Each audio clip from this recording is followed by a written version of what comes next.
Hey guys, gabi na. Oh my goodness. Dito ako sa car park.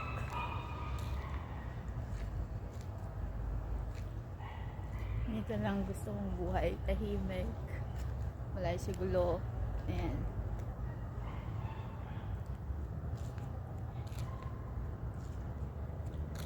Sarap paglakad talaga kapag ganito yung lugar. Kasi sobrang tahimik. Ayun. Ako lang ang tao dito.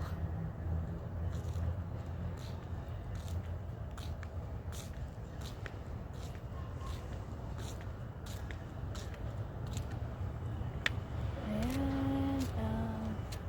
Dito sa likod.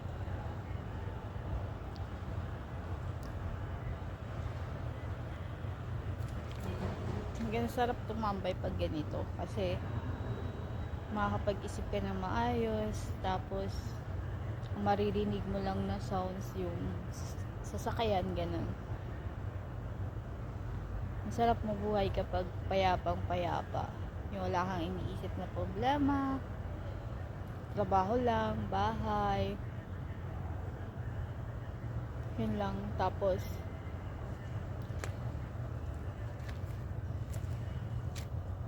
wait lang, lagay ko dito para masaya.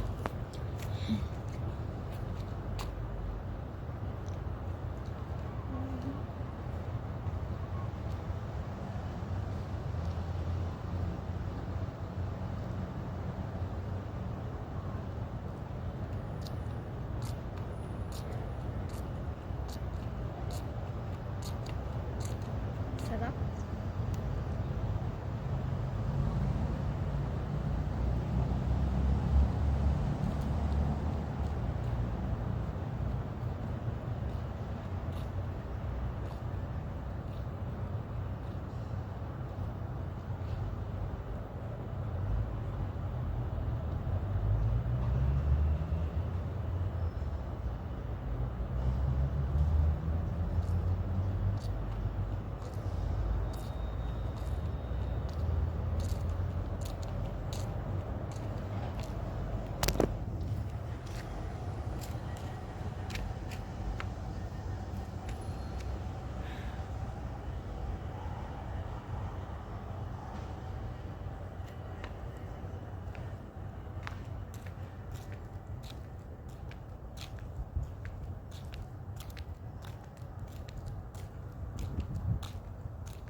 Ilang katao-tao dito, ako lang.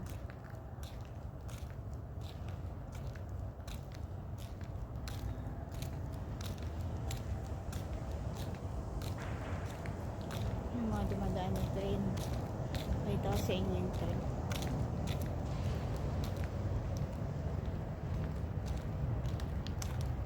Walang katao-tao.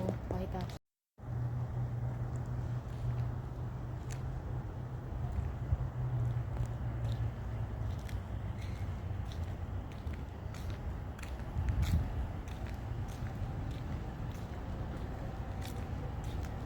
Tren.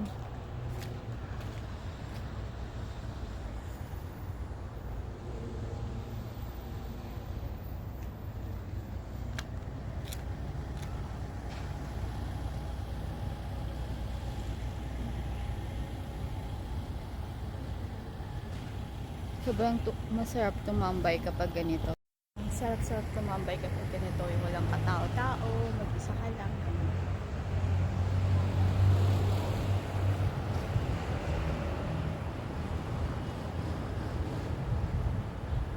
Nakaka-relax. Ang sarap talaga kapag meron kang a little bit rest. Yung konting relaxation. Ang sarap talaga tumambay pag gabi. Mahangin, tahimik, walang tao. Sobrang sarap. Sarap ng pakiramdam. Sarap ng feeling. Ganda dito guys. Nandito ako sa car park. Ang sarap ng hangin. Ramdam na ramdam ko. Ay, sarap.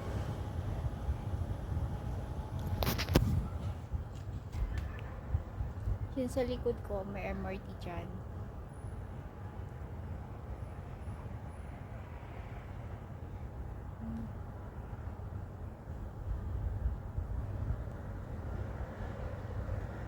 Hintayin natin lumabas yung MRT. Tagal.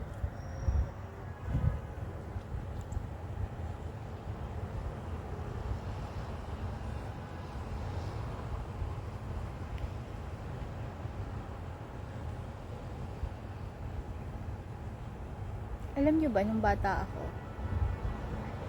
dalawa lang ang kaibigan ko. Yung talagang best friend ko na best friend ko. Si Queenie.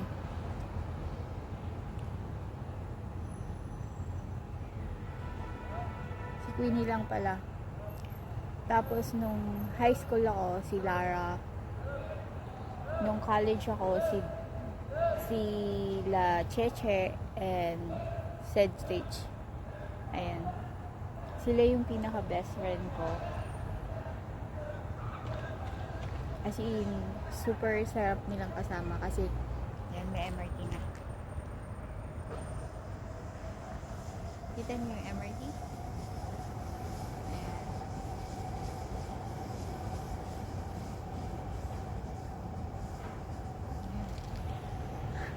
Yung mga kaibigan, mga naging kaibigan ko, puro matatalino. As in, matatalino sila. Sa amin magkakaibigan, si Queenie, sobrang talino nun. Si Lara, matalino din. Cedric, matalino yun. Tapos, si Cheche, pareho lang kami ng utak. Pero, alam niyo, sila yung pinaka-the best na naging best friend ko. Kasi, sila yung mga friend na talagang mapagkakatiwalaan. Ganda talaga dito, guys. Ayan, tingnan niyo.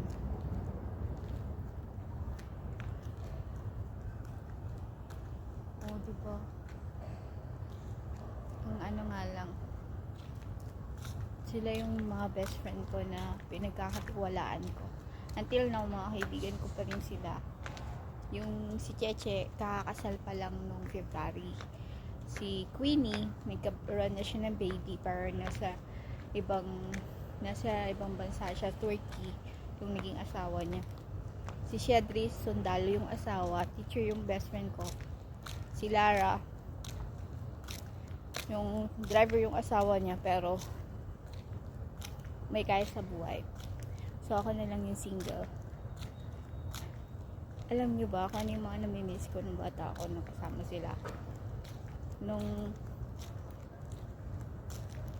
si Queenie, elementary, yun, sobrang sarap ng kasama siya kasi lagi niya ako nililibre. Yan, ang sarap mabuhay mo. Alam nyo ba kaya iilan lang yung kaibigan ko? Kasi yung mga magulang ko yung namimili para sa akin. Yung mommy ko, pinipili niya yung kinakaibigan ko. Hindi siya, ayaw niya basta-basta nakikipagkaibigan ako, ganun. Naging suwail din ako, pero nabago naman nandito na ako sa Singapore kasi na-realize ko na sobrang hirap kumita ng pera. Yan. So anyway guys, dito ko na-end yung vlog. Kakain na ako, nagugutom na ako. Bye and God bless.